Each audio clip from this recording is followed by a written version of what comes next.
안녕하세요. 저는 오늘 클라우드 환경에서 생성형 AI의 기술 사례라는 주제로서 여러분과 함께 이야기를 나눌 AWS 코리아의 솔루션스 아키텍트 전현상입니다.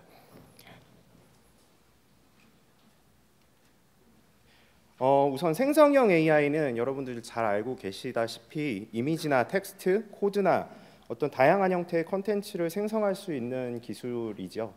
그래서 이걸 통해서 창의적인 방법이라든지 생산성을 극대화할 수 있는 어플리케이션 부분에 많이들 적용하시려고 하고 있는 것으로 알고 있습니다. 제가 준비한 아젠다 중에 큰 토픽 중에 하나는 AWS의 생성형 AI 서비스에서 작년 한 해 동안 적용했던 사례를 데모로서 한번 준비를 해봤습니다. 최근 생성형 AI에 대한 동향이라는 그 부분에 대해서 먼저 같이 한번 리마인드 해보겠습니다. 과거에는 번역과 같은 어떤 특정적인 작업들을 수행하기 위해서는 수개월간의 고비용의 데이터를 준비를 하고 레이블링을 처리를 해서 특정 모델에 학습을 시키는 과정을 사용을 하곤 했습니다. 버트 같은 모델들도 이런 과정 중에 하나라고 이루어진다라고 말을 할 수가 있었죠. 근데 최근에 생성형 AI 같은 경우는 GPT 모델을 사용을 하고 있습니다. 그래서 테라바이트 규모의 어떤 매시브한 데이터를 기반으로 수백억 개 또는 수조 개의 모델 파라미터를 훈련을 시켜서 다양한 일반 작업을 활용할 수 있게 만든 점이 특징이라고 할 수 있습니다. 그래서 우리가 부르는 바가 파운데이셔널 모델, 기반으로서 굉장히 두루두루 잘하는 모델이라고 이야기를 하기 때문에 파운데이셔널 모델이라고 말을 할 수가 있습니다. 그래서 오늘날 같은 경우는 구조화되거나 어떤 비정형 데이터를 활용해서 어떤 이런 파운데이셔널 모델 또한 특정 도메인에 맞게 엔터프라이즈 대기업 같은 경우 이런 파인 튜닝을 할 수 있는 부분까지도 처리를 하는 것을 알 수가 있습니다. 생성형 모델은 단어 단위를 텍스트를 생성하게 됩니다. 그래서 이걸 좀 쉽게 말씀을 드리겠자 하면은 이전에 생성된 단어들을 참조해서 주목해서 사용하게 되는 어텐션 모델이라고 하는 기법으로 활용하게 되는데요. 순환신경망을 생각해 보면 기존에 내가 가지고 있었던 데이터가 인풋으로 들어오게 됐을 때 기존에 내가 가지고 있었던 히스토리컬한 데이터가 히든 레이어에서 처리가 되게 되는데요. 이게 범위가 짧은 문장일 경우에는 상관이 없는데 문장을 생성한다라고 예시를 들었을 때 긴 문장에는 앞부분의 정보를 잃어버린다는 점이 좀 단점 중에 하나였습니다. 근데 GPT 기반의 어떤 어텐션 메커니즘 같은 경우는 GPU 메모리가 커질수록 어떤 무한대로 참조할 수 있는 그런 어떤 컨텍스트를 가지고 있다는 점이 특징입니다. 그래서 이론적으로 그리고 충분한 계산에 대한 리소스 자원, 그러니까 예를 들어서 GPU에 대한 메모리가 이 자원 중에 하나가 될 수 있습니다. 지워진다고 했을 때에는 이런 GPT 어텐션 메커니즘이 참조할 수 있는 우리가 입력 컨텍스트라고 부르게 되는 인풋이 GPU의 메모리가 증가하면 증가할수록 무한대로 늘어난다라고 할 수 있습니다. 그래서 요즘에 엔비디아의 주가가 굉장히 높죠. 최근에 이런 논문들도 발표가 된 걸로 알고 있습니다. 구글에서는 이 인풋 텍스트마저도 GPU 메모리에 너무 종속되다 보니까 인피니트 어텐션이라고 하게 되는 논문을 발표했는데요. 이 메모리 기술로 앞에서 우리가 집어넣었었던 히스토리컬한 데이터 자체도 압축을 시켜서 어떤 이런 처리를 하는 것들로 최근 많이 이렇게 연구가 되고 있는 걸 볼 수가 있어요. 지금 보시는 장표는 생성형 AI에 대한 2023년 가트너에 대한 플로우 중에 하나입니다. 그래서 첫 번째로 지난 몇 년 동안의 생성형 AI 모델은 급격하게 발전을 해왔다라고 하는 점을 바탕으로서 파이 차트로 이렇게 보여줬는데요. LLM의 등장이라든지 멀티모달이라고 하게 되는 텍스트 투 이미지, 텍스트 투 비디오 같은 이런 다양한 데이터를 생성하는 부분까지도 요즘에는 크게 관심이 있는 분야라고서 여겨지게 된다라고 합니다. 그리고 생성형 AI 모델의 성능 향상이나 AI 안정성의 문제도 중요하다라고 할 수가 있습니다. 여러분들이 많이 알고 계시는 할루시네이션이라고 하게 되는 기술적인 문제는 어텐션 모델에 대한 고질적인 그런 어떤 기반에 대한 한계 부분이라고 할 수가 있습니다. 실제로 디코더 모델이라고 하죠. 어텐션 모델에 대한 디코더 부분에서 우리가 가지고 왔었던 데이터에 대해서 학습했던 데이터를 마스킹 처리하기 때문에 내가 그 지금 학습을 시켰다고 해서 그 단어를 그대로 내뱉진 않거든요. 가장 가까운 단어를 끄집어내 오는 거기 때문에 그런 할루시네이션이라고 하는 부분들은 어떤 AI 기술에 대한 우리가 어플리케이션을 만든다라고 했을 때 신뢰를 구축하고 부작용을 최소화하는 데 있어서 리스크 포인트로 작용을 하기 때문에 이런 할루시네이션을 처리를 할 수 있는 방법들에 대해서도 굉장히 많이 논의가 되고 있다라고 알려져 있습니다. 2024년에 생성형 AI에 대한 트렌드 전망은 다음과 같이 저희는 예측을 하고 있는데요.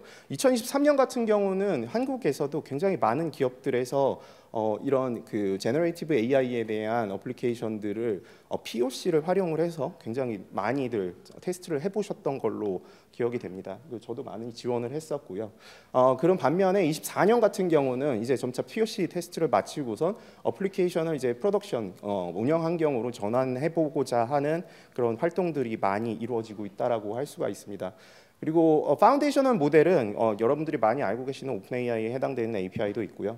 그다음에 허깅 페이스라고 하게 되는 우리 공개되어 있는 도메인의 모델들이 소타 모델들이 있습니다. 그런 스몰 LLM 같은 경우도 대표적으로 많이 알려져 있고 아마존 같은 경우는 그 타이탄과 엔트로피 클로드라고 하게 되는 모델이 한국어 모델을 지원을 하고 있습니다. 그래서 굉장히 기술이 대중화되어 있다라고 판단이 되어 있기 때문에 어플리케이션을 구축하는 데 있어서는 내가 가지고 있는 우리만의 고유한 데이터를 어떻게 활용할지에 대해서 많이들 고민을 하고 있다라고 예측이 되고 있습니다. 그래서 도메인에 대한 최적화 모델을 어떻게 활용하는지에 대해서 보다 본격적으로 관심을 가지고 계신다라고 볼 수가 있고요. 그래서 대표적으로 작년 한 해 동안 저희가 진행을 했었던 POC라든지 이런 부분들에 대해서 미팅을 통해서 이루어났던 그런 부분들 중에 하나는 먼저 직원들 같은 경우는 AI 도구를 활용해서 문서를 작성한다거나 데이터에 대한 분석이나 업무 효율성을 높일 수 있는 부분에서 OA망에서 사용하시는 분들도 계실 겁니다.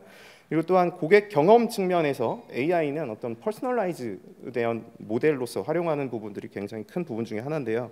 개인화된 마케팅 메시지나 챗봇을 통해서 고객 참여를 높일 수 있는 부분에서도 적용을 하고 있는 것으로 보여집니다. 예를 들어서 AI 추천 시스템 같은 경우는 고객의 니즈를 정확히 예측해서 맞춤형 제품이나 서비스를 제공할 수 있는 부분 중에 하나죠. 뒤쪽에서 영상으로서 좀 예시를 좀 들어보도록 하겠습니다. 우선 그 대표적인 그 파운데이셔널 모델에 대한 그 고객 데이터를 이용을 했을 때 어떻게 적용하면 할루시네이션을 처리를 원활하게 할 수 있을까? 우리 데이터를 어떻게 하면은 좀 더 기업용 모델로서 활용을 할 수 있을까에 대한 대표적인 세 가지 방법에 대해서 우선 같이 좀 말씀을 드려보고 싶습니다. 첫 번째는 프롬프트 엔지니어링입니다. 많이들 알고 계시죠? 적절한 키워드에 대한 선택이나 문맥을 미리 같이 제공해 놓고 파운데이셔널 모델이 원하는 응답을 상성하도록 입력을 형성하는 것을 포함해서 이걸 AI 모델의 출력을 최적화할 수 있는 방법을 의미하게 됩니다. 그래서 우리가 인풋 텍스트에다가 이렇게 이메일을 작성해 줬으면 좋겠어라고 하게 되는 레퍼런스, 참조 예시 문장을 줘놓고선 이메일을 작성해 줘라고 하게 되는 부분도 이런 프롬프트 엔지니어링 중에 하나라고 볼 수가 있습니다. 그다음 두 번째는 저희가 말씀드릴 두 번째는 파인 튜닝입니다. 파인 튜닝은 여러분들이 지금 사용하고 계시는 모델은 이미 굉장히 많은 데이터를 학습을 시킨 사전 학습된 대규모 언어 모델입니다. 그래서 특정 도메인의 작은 데이터셋으로 우리만의 데이터를 활용을 해서 훈련하고 싶다라고 했을 때에는 모델을 가중치를, 그러니까 모델에 대한 파라미터를 업데이트하는 과정이 필요하게 되는데요. 그렇게 하게 된다라고 했을 때는 특정 작업에 좀 더 잘 맞춰진, 좀 더 잘 동작을 하게 되는 모델로서 활용이 될 수 있습니다. 그리고 세 번째는 그 레그라고 하게 되는 기술입니다. 그래서 레그 같은 경우는 대규모 언어 모델에서 파라미터를 변경하지 않고 사용자의 고유 데이터를 밖에 있는 어떤 검색을 할 수 있는 데이터 스토어에다가 집어넣고 검색한 문장을 기반으로 프롬프트 엔지니어링을 처리하게 되는, 자동 처리하게 되는 그런 과정을 의미를 하게 됩니다. 우선 AWS에 대한 제너레이티브 AI에 대해서 좀 먼저 말씀을 드리고 싶은데요. 생성형 AI 모델 같은 경우는 성공적으로 구축하기 위해서는 굉장히 강력하고 안정적인 컴퓨팅 리소스가 필요합니다. 대규모에 대한 데이터의 처리도 굉장히 중요한 부분 중에 하나고, 이 데이터가 고객 데이터이기 때문에 안정적으로 거버넌스를 격리된 환경에서 구축을 하는 것도 굉장히 중요한 부분 중에 하나입니다. 그리고 또한 그 처리된 모델을 학습하고 그다음에 실시간 추론을 위해서는 어떤 엔드포인트 서빙 과정도 거치게 되는데요. 이러한 어떤 그 확장이 가능한 플랫폼이죠. 클라우드라는 플랫폼에서 개발하도록 구성이 되어 있습니다.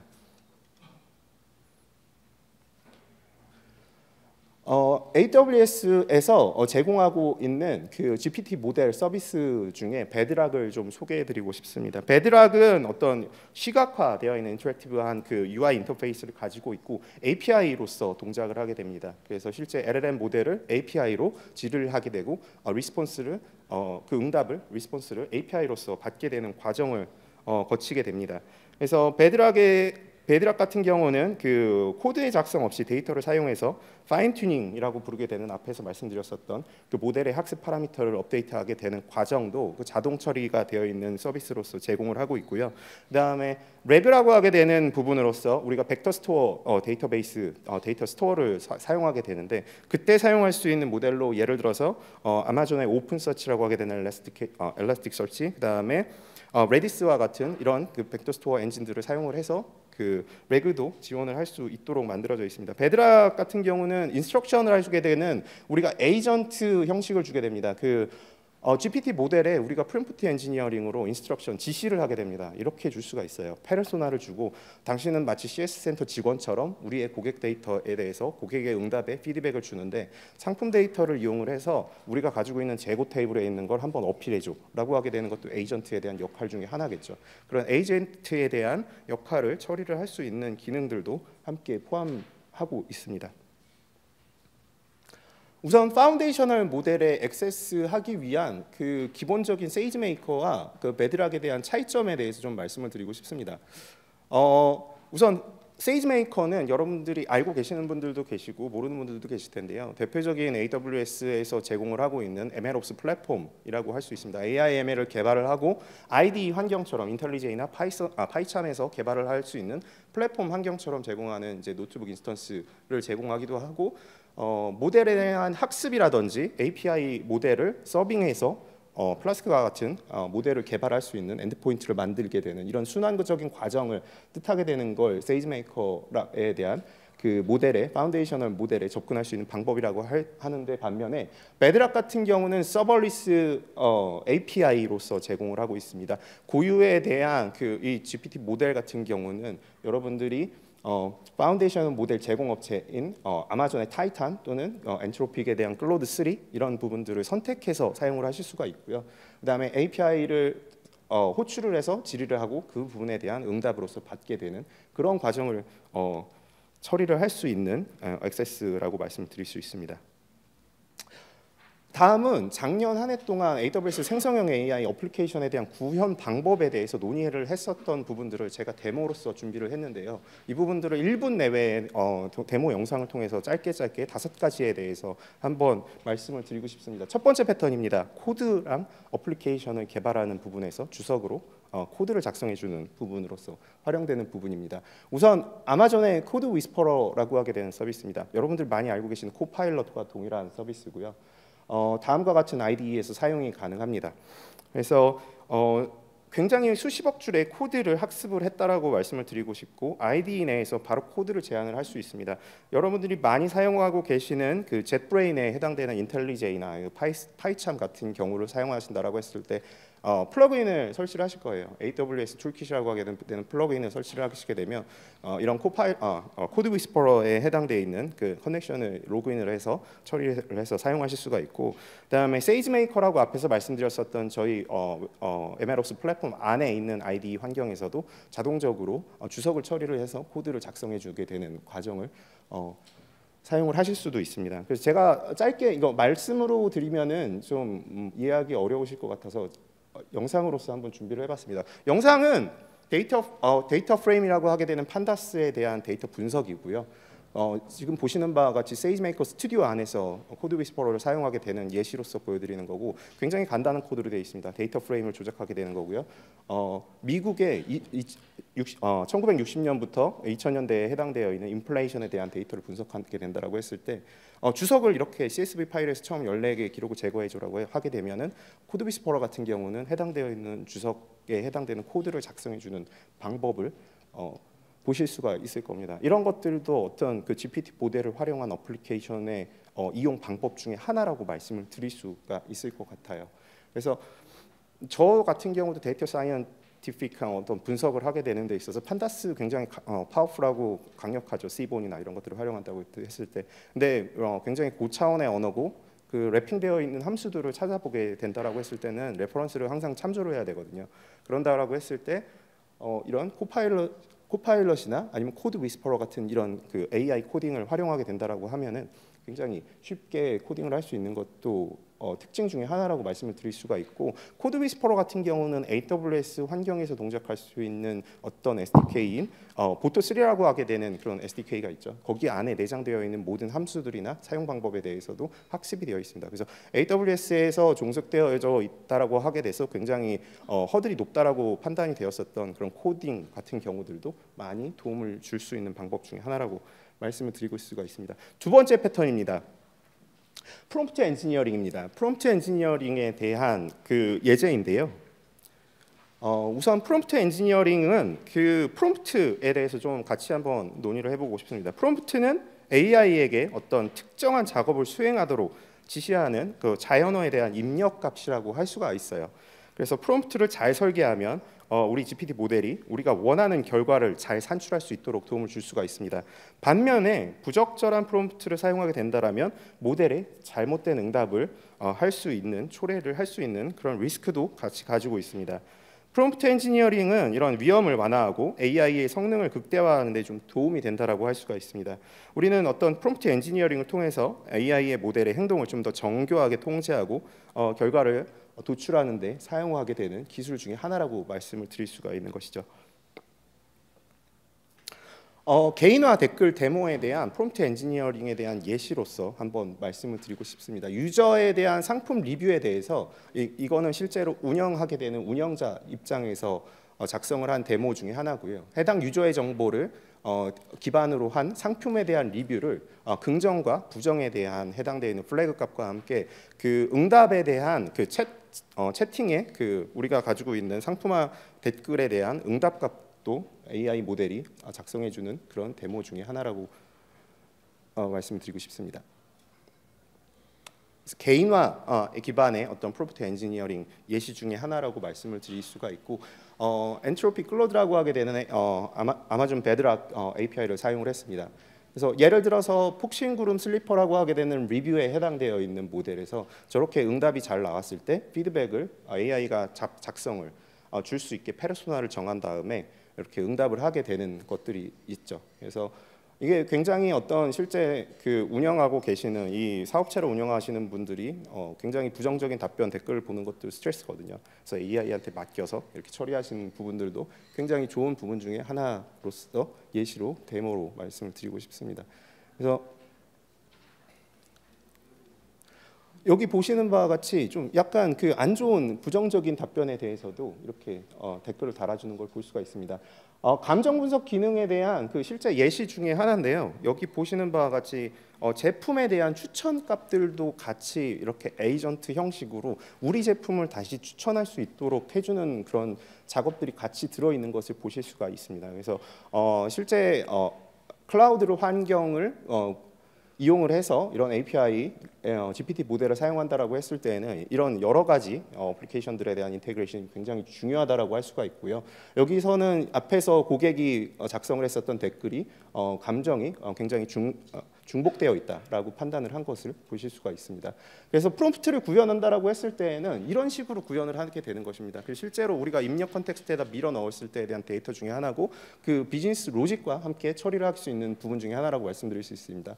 그래서 동시에 인스트럭션, 우리가 지시를 AI 모델에게 주게 되면서 해당되어 있는 변수 값들을 우리가 실제 우리 재고 테이블에서 끄집어내와서 자동으로 처리할 수 있도록 하게 되는 것들 중에 하나인 것이죠.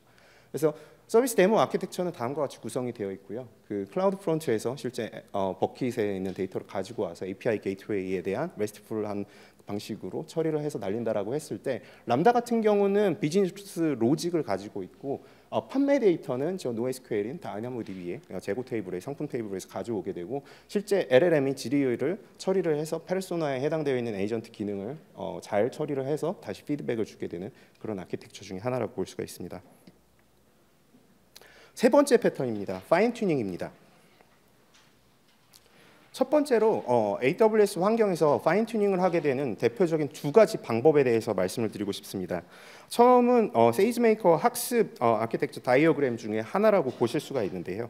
사용자는 자신의 그 실제 학습하고자 하는 데이터셋을 S3에다가 업로드를 하고 세이지메이커에 대한 내장 알고리즘이라든지 아니면 허깅페이스에 여러분들이 많이 알고 계시는 소타 모델이겠죠. LLM 모델을 이용을 해서 내장 알고리즘을 이용을 해서 트랜스포머 같은 패키지와 파이터치 등의 프레임워크로 작성된 커스텀 스크립트를 이용해서 모델을 학습을 하게 되는 과정을 의미를 하게 됩니다. 이런 부분과 같이 MLOps 플랫폼에서 순환적으로 사용하게 되는 과정이 세이지메이커에 대한 파인 튜닝 중에 하나라고 보실 수가 있고, 두 번째는 베드락에 대한 파인 튜닝입니다. 베드락 같은 경우는 서버리스의 매니지드 서비스라고 말씀을 드렸어요. 그렇기 때문에 대표적으로 인풋할 수 있는 데이터를 S3에다가 집어넣어 놓고 버튼을 눌러서 실제로 파인 튜닝을 하게 되는 과정을 거치게 되는데요. 두 가지에 대한 파인 튜닝을 제공하고 있습니다. 첫 번째는 인스트럭션 튜닝입니다. 어떤 특정에 대한 특정 작업에 대한 정확도나 그런 것들을 위해서 레이블되어 있는 샘플 데이터를 활용한다라고 할 수 있습니다. 예를 들어서 텍스트 투 SQL 모델에 우리가 질의를 날렸을 때 우리 스키마에 해당되어 있는 우리 SQL이 정답 SQL이 그게 실제 우리가 원하고자 하는 오브젝트 꼬리가 될 수가 있죠. 그런 부분들을 인스트럭션 튜닝이라고 말을 할 수가 있고요. 그 다음에 그게 파인 튜닝이라고 할 수 있습니다. 그 슈퍼바이즈드 러닝이라고 부를 수가 있어요. 그래서 파인 튜닝을 하고 싶을 때 우리가 이런 질의를 날렸을 때, 큐를 날렸을 때, 앤서를 피드백을 이렇게 말해줬으면 좋겠어에 해당되는 값들이 이런 파인 튜닝이라고 할 수가 있습니다. 두 번째는 도메인 어둑션에 해당되어 있는 데이터라고 할 수가 있어요. 그래서 Continued Pre-train 방식이라고 하는 서비스를 제공하고 있습니다. 이건 어떤 방식을 의미를 하냐면 어떤 도메인에 대한 사전 지식을 학습을 시키고 싶은 방법을 의미를 하게 됩니다. 우리가 위키피디아에서 특정 금융 상품에 대한 데이터는 없잖아요. 근데 우리 도메인 지식 중에서 금융에 해당되어 있는 여러 가지 원장 정보라든지 약관 정보들이 있을 겁니다. 그걸 레이블에 대한 정답이 없어요. 그런 데이터는. 하지만 이 데이터를 우리가 입력을 시켜서 사전 학습을 시키게 된다라고 했을 때에는 보다 도메인 특화되어 있는 모델로서 한국어 문맥을 좀 더 잘 뉘앙스를 마치 사람처럼 대답을 할 수 있는 그런 모델로서 동작을 하기 때문에 그럴 때 사용하게 되는 프리트레인드 셀프 슈퍼바이즈드 러닝이라고 부를 수가 있습니다.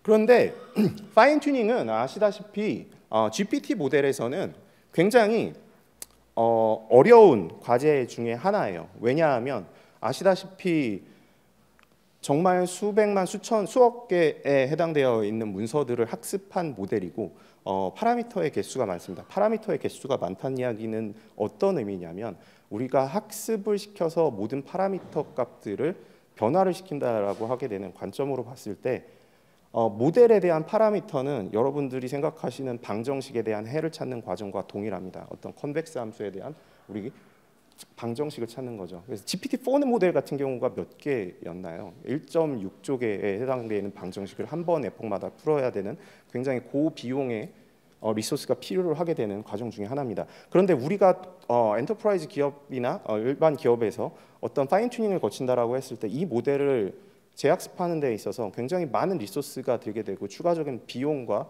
시간이 들게 됩니다. 그럴 때 사용할 수 있는 그 기법으로서 최근에는 PEFT라고 하게 되는 파라미터 에피시언트 파인 튜닝이라고 하게 되는 기법들이 많이 소개가 되어 있습니다.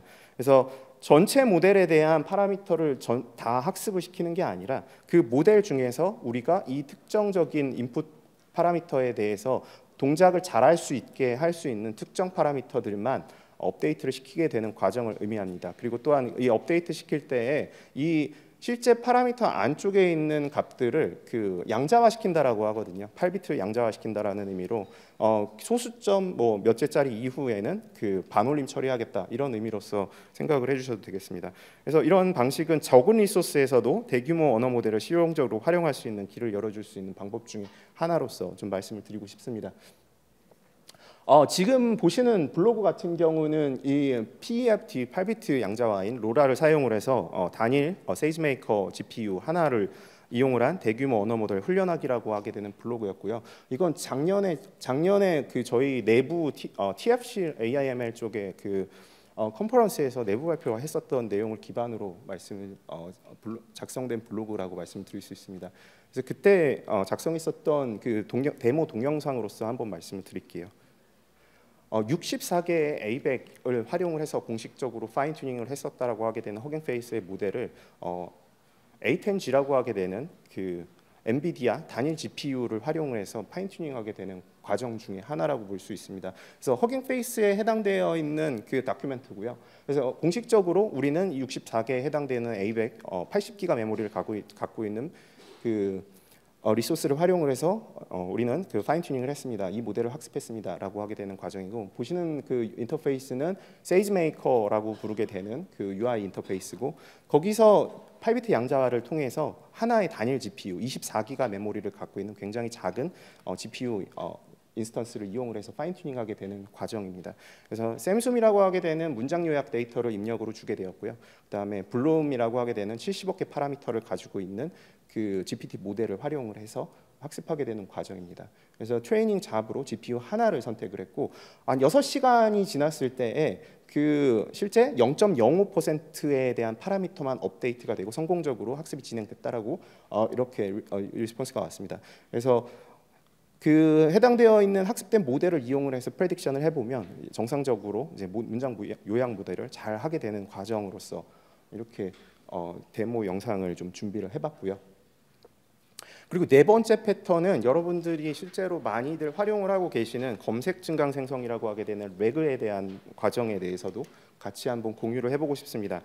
기존의 딥러닝 모델이 어떤 정해진 데이터로 훈련되어 있는 정답을 찾는 거랑은 조금 다르게 어떤 이런 제너레이티브 AI라고 하게 되는 생성형 AI는 사용자의 질문에 대해서 맥락을 이해하고 어떤 새로운 지식들을 만들어낸다라고 할 수가 있죠.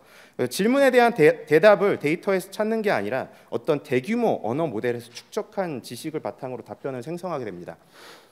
이걸 통해서 어떤 다양한 결과물들을 만들어낼 수는 있지만 여러분들이 알고 계시는 할루시네이션이라고 부르게 되는 부정확하거나 편향된 출력이 나올 수 있는 리스크도 있습니다. 그렇기 때문에 우리가 기업에 대한 지식 데이터를 이런 그 벡터 데이터 스토어라고 표시를 했는데요. 여러분들의 기업 데이터를 저장할 수 있는 데이터 스토어에 저장을 해놓고 질의를 날렸을 때 해당 질의에 해당되어 있는 가장 유사한 정보를 여기 위에 있는 데이터 스토어에서 끄집어낸 다음에 LLM한테 프롬프트 엔지니어링을 하게 되는 과정을 말하게 되는 겁니다.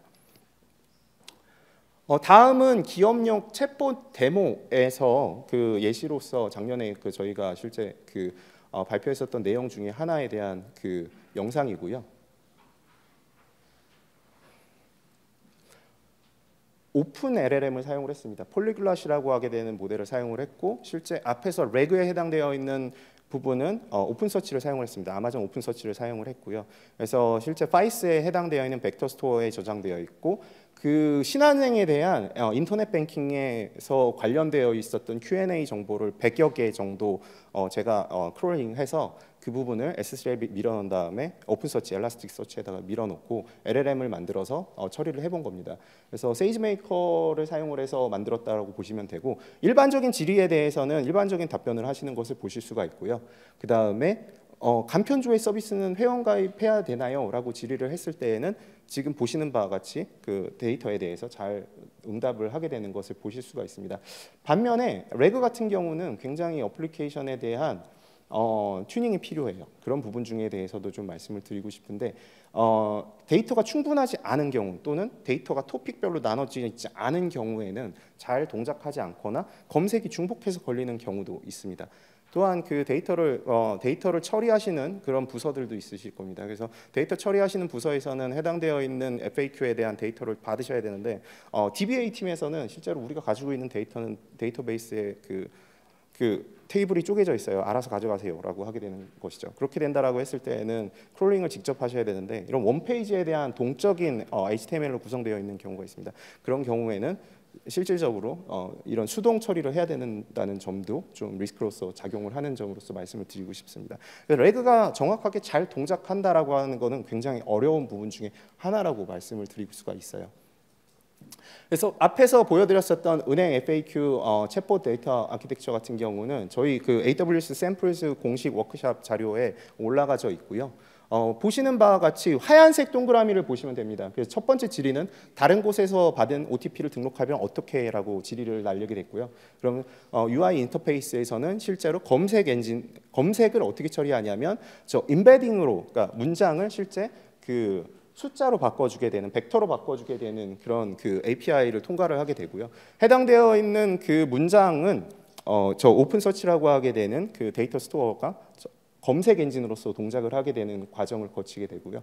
그러면 이렇게 처리할 수 있습니다. 탑 랭크로 가장 유사한 그 지리셋에 대한 5개에 해당되어 있는 문장 리스트가 나올 겁니다. 그 문장 리스트를 기반으로 LLM한테 물어보는 거죠. 물어볼 때 어떻게 처리하냐면 레그에서 프롬프트 엔지니어링으로 인스트럭션을 줬습니다.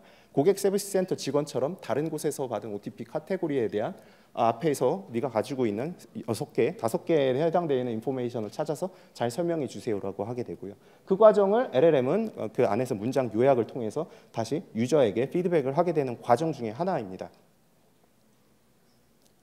그런데 잘 동작하지 않아요. 데이터가 앞에서 굉장히 적을 때, 그리고 또한 어떤 그 해당되어 있는 테이블의 정보가 나눠져 있지 않고 한꺼번에 들어가 있는데 해당되어 있는 약관 정보에 해당되어 있는 데이터와 그 다음에 상품 정보가 다른 테이블에 있는 약관 정보는 동일하거나 유사한 정보로서 이루어져 있지만 A라고 하게 되는 상품에 대한 약관이 아닐 수가 있습니다. 그렇지만 같이 들어가 있을 때 우리가 검색을 한다고 했을 때에는 검색기에 대한 응답으로서 우리가 나오게 되는 게 다른 데이터가 나올 수가 있는 것이죠. 예를 들어 보겠습니다. 구글에 해당되어 있는 검색을 한다라고 했을 때 탑랭크 가장 첫 번째 나온 우리가 그 답변이 우리가 찾는 답변이 아니죠. 대여섯 번째에 해당되어 있는 걸 눌러보고 그걸 판단하는 것과 LLM도 동일해요.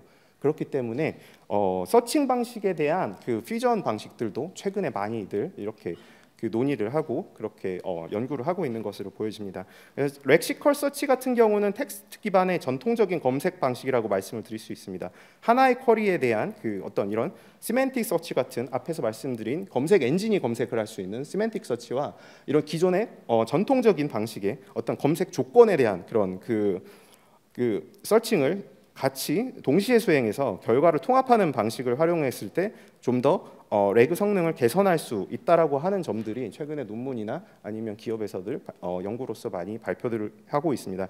그래서 예시를 하나 드렸는데요. 아마존의 오픈 서치 인덱스를 이렇게 정의를 했을 때에는 렉시컬 서치와 시멘틱 서치 두 가지를 동시에 활용할 수 있는 것으로 이렇게 처리를 할 수 있다는 점을 말씀드리고 싶습니다. 그래서 파이스 엔진 벡터 스토어 엔진으로서 입력이 됐기 때문에 청킹에 해당되어 있는 벡터 필드에 대한 정의 인덱스와 함께 문서 텍스트에 대한 그 엘라스틱 서치 고유에 해당되어 있는 유사도 검색을 처리를 같이 사용할 수가 있습니다.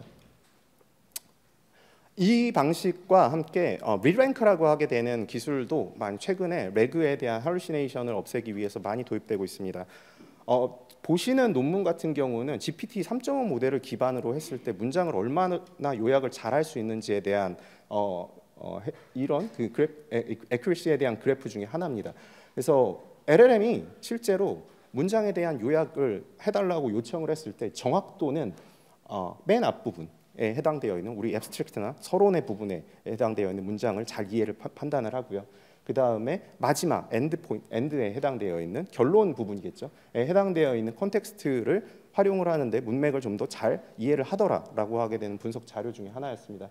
그래서 왜냐하면 기존에 우리가 많은 문장들을 학습했었던 모델 자체가 우리가 이런 두 가지 문장이나 TRE라고 부르죠. 그 주제를 먼저 말하고 그다음 reason을 말하고 그다음에 example 사례를 말하고 end에서 다시 주제에 대해서 한 번 더 어필을 하게 되는 그런 문장들을 많이 학습을 했기 때문에 이렇게 동작하지 않나 싶습니다. 리랭크 같은 경우는 검색을 좀 더 정교하게 쪼갤 수 있는 부분을 의미하게 됩니다.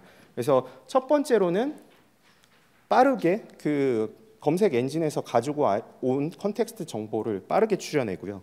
그 상태에서 좀 더 잘게 쪼갭니다. 문단을 하나의 컨텍스트로 굉장히 크게 가져가는 게 아니라 크게 가져간 부분을 좀 더 잘게 쪼개서 해당되어 있는 문장 앞부분과 뒷부분을 같이 볼 수 있게 말을 하게 되는 과정 중에 하나라고 볼 수가 있습니다. 그래서 앞에서 말씀드린 하이브리드 퓨전과 리랭크에 해당되어 있는 기술들을 다시 한번 정리해서 말씀드리면 리랭크 같은 경우는 그 단어의 의미뿐만 아니라 구문이나 문맥까지도 고려해서 처리를 하게 되는 좀 더 정확성과 관련된 평가가 가능해지는 기술 중에 하나라고 말씀을 드릴 수가 있고요. 그다음에 리랭크 같은 경우는 질의에 대한 문서의 내용을 동시에 고려해서 질의의 문맥을 파악을 하는데 좀 더 재평가에 대한 정보를 정확도를 높이는 데 활용된다라고 보실 수가 있습니다. 그래서 밑에 보시면은 그 parent chun크라고 하게 되는 부분이 있어요. 그래서 parent doc 그다음에 child doc이라고 하게 되는 부분으로 좀 더 그 문서간에 대한 그 가지고 나왔을 때 검색되어 있던 문장의 컨텍스트를 잘게 쪼개서 그 상위 문서에 대한 관련 정보를 찾고 그다음에 하위 문서로 내려가면서 세부 정보를 보완하면서 LLM이 스스로 정보에 대한 손실을 최소화하게 되는 과정을 거치는 것으로서 레그를 활용하고 있다라고 보실 수가 있습니다. 제가 말씀드린 그 아키텍처에 해당되는 메소드이고요. 그래서 여기 보시는 바와 같이 리랭크를 처리하게 되는 API는 세이지메이커 엔드포인트에 이렇게 처리를 둘 수가 있고 실제 LLM이 문장을 잘 그 유도를 해서 마지막에 서머라이즈하게 되는 부분은 아마존 베드락에 대한 클로드 모델을 사용을 했습니다. 성능별로 그리고 내가 사용하고자 하는 그 니즈별로 각각 쪼개서 사용하게 되는 전략으로서에 대한 아키텍처라고 말씀을 드릴 수가 있어요. 그리고 5가지 패턴입니다. 이거는 지금 장표에 안 나와 있을 수도 있는데요. 아마존 베드락에 대한 이런 에이전트로서 앞에서 말씀드렸었던 그 인스트럭션에 해당되어 있는 내용 중에 하나라고 말씀드릴 수 있습니다. 그 생성형 AI는 어떤 상호작용을 통해서 그 어떤 최종 작업을 수행하는 에이전트 역할을 줄 수 있다라고 말씀드렸습니다. 앞서 말씀드린 어떤 그 우리 금융 CS 센터 직원처럼 말해주면서 우리 상품을 어필해 줄 수 있는 데이터에 대한 요원으로서 동작할 수 있는 것을 의미를 하게 됩니다. 베드락에서는 이런 그 생성형 AI에서 지시된 작업을 정의하고 수행할 수 있는 기능을 제공한다라고 할 수가 있는데요. 다음 보시는 부분은 리테일 데이터를 이용을 한 토이 데이터를 이용을 한 활용 예시 중에 하나입니다. 그래서 이게 베드락에 대한 인터페이스 중에 하나고요. 에이전트를 이렇게 줄 수가 있습니다. 그래서 처음에는 모델을 선택하는 과정 중에 하나고 클로드 모델 3나 2를 선택하게 됩니다. 그래서 고객에 대해서 우리 신발 정보를 구매를 돕는 에이전트로서 동작을 하는데 여기 보시는 바와 같이 변수와 함께 같이 이렇게 명시를 하게 되는 것을 보실 수가 있어요. 그래서 리테일 에이전트에 대한 그룹핑으로 좀 더 상위 논리적인 객체로서 그룹을 정해놓고 그 안에서 동작할 수 있는 에이전트 하나를 만들게 되면 이 에이전트는 프롬프트 엔지니어링 코드 없이 마치 내가 이 API를 사용하게 되면은 CS 센터 직원이나 아니면 이게 신발 판매 직원처럼 동작하게 되는 것을 보실 수가 있을 겁니다. 테스트할 수 있는 테스트베드 UI라고 말씀을 드릴 수가 있습니다. 그래서 신발을 찾고 있는데 이름을 입력을 했을 때 그 다음과 같이 하이킹 용도의 신발을 추천을 드립니다라고 하게 되고 240불이나 99불에 해당되어 있는 샘플 데이터인 거죠. 상품 데이터를 이렇게 추천을 해주는 그런 예시 데이터로서 활용을 할 수도 있습니다. 그래서 해당되어 있는 트레이스로서 우리가 입력했었던 텍스트에 대한 것들을 서칭을 할 수도 있고요. API에 대한 어떻게 활용할 수 있는지에 대한 API 인터페이스도 제공해드리고 있습니다. AI 에이전트로서 베드락에 대한 에이전트 데모에 대한 예시 아키텍처라고 말씀을 드릴 수가 있고요. 그래서 실제 비즈니스 로직을 활용하게 되는 부분은 람다 펑션에다가 다 몰아넣고 그 에이전트 같은 경우는 질의에 해당되는 응답과 해당되어 있는 데이터와 상품 정보를 끄집어내올 수 있는 부분으로서 이렇게 처리를 했다라고 말씀을 드릴 수가 있습니다. 우선 굉장히 많은 것들을 보여드렸는데요. 짧게 마무리를 한번 해보도록 하겠습니다. 우선 세 가지 핵심 사항을 기억해 주셨으면 좋겠습니다. 첫 번째로서 말씀드리고 싶은 건 파운데이셔널 모델은 지금 많이 발전을 하고 있습니다. 최근에 아까 말씀드렸듯이 인피니트 언텐션이라고 하게 되는 과정을 통해서 컨텍스트를 압축하게 되는 과정으로서 GPU 하드웨어에 대한 그 종속성을 벗어나려고 하는 니즈도 엊그제 발표됐죠. 굉장히 한계가 있습니다. 아직까지도 굉장히 많은 그 세계에 뛰어난 그 분들이 개발하고 있는 과정 중에 하나고, 할루시네이션이라고 하게 되는 어텐션 모델에 대한 고질적인 부분도 말씀을 드렸습니다. 그렇기 때문에 이런 어떤 그 근본적인 원인을 타파하고 여러분들의 데이터를 잘 어필할 수 있는 레그라든지 파인 튜닝을 처리를 하게 되는 것들을 추천을 드립니다. 그리고 두 번째입니다. 올바른 사용 사례를 먼저 선택을 하신 다음에 거꾸로 어떤 LLM을 선택을 할지를 판단을 하시는 것들이 비용 효율적으로 활용할 수 있는 LLM에 대한 서비스를 사용할 수 있는 부분 중에 하나라고 말씀을 드리고 싶습니다. GPT-4 또는 뭐 클로드 3 같은 경우 좋습니다. 왜냐하면 한국어라든지 이런 것들도 잘 동작을 하고요. 그 다음에 컨텍스트 앞에서 입력할 수 있는 컨텍스트 양도 굉장히 큽니다. 하지만 굉장히 비싸요. 그런데 한국어에 대한 우리가 말하고자 하는 게 문장을 요약하는 게 아니라, 아니면 그 챗봇 형식으로 우리가 대응을 해서 굉장히 정중하게 나이스하게 말을 해주는 그런 서비스가 아니라고 한다라고 가정을 해보겠습니다. OA망에서 텍스트를 SQL 쿼리로 작성을 하는데 사용하는 모델은 이런데 뉘앙스가 굉장히 정중할 필요는 없죠. 그럴 때는 스몰 LLM의 어떤 특정적인 우리 앞에서 말씀드린 파인 튜닝을 이용을 해서 또는 레그를 이용을 해서 기본적으로 경량 모델을 사용하시는 방법도 전략 중에 하나라고 말씀드릴 수 있습니다.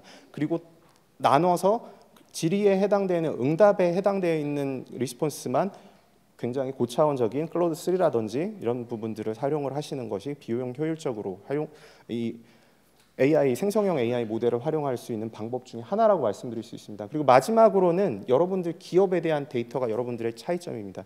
이런 데이터를 어떻게 활용하실 수 있는지에 대해서 굉장히 고민을 많이 하셨는데, 클라우드 환경에서 생성형 AI를 활용을 해서 어플리케이션을 개발한다는 게 굉장히 쉬워졌습니다. 예전에 빅데이터 플랫폼을 구축을 한 다음에 데이터 레이크를 구축하고 이 데이터에 대한 거버넌스를 지켜가면서 이 데이터를 모아놓기는 했지만 어떻게 활용할지에 대해서 고민을 하셨던 분들이라고 하게 된다라고 했을 때에는 생성형 AI를 활용해서 데이터를 처리를 하는 데에는 무궁무진한 그런 어떤 그 창의성을 발휘를 해서 어플리케이션들을 만들어 가실 수 있기 때문에 이 세 가지를 말씀을 드리고 싶습니다. 제가 발표 준비한 건 여기까지입니다. 저는 그 AWS 코리아의 그 솔루션스 아키텍트 전현상이었습니다. 우선 발표를 마치도록 하겠습니다. 네, 감사합니다.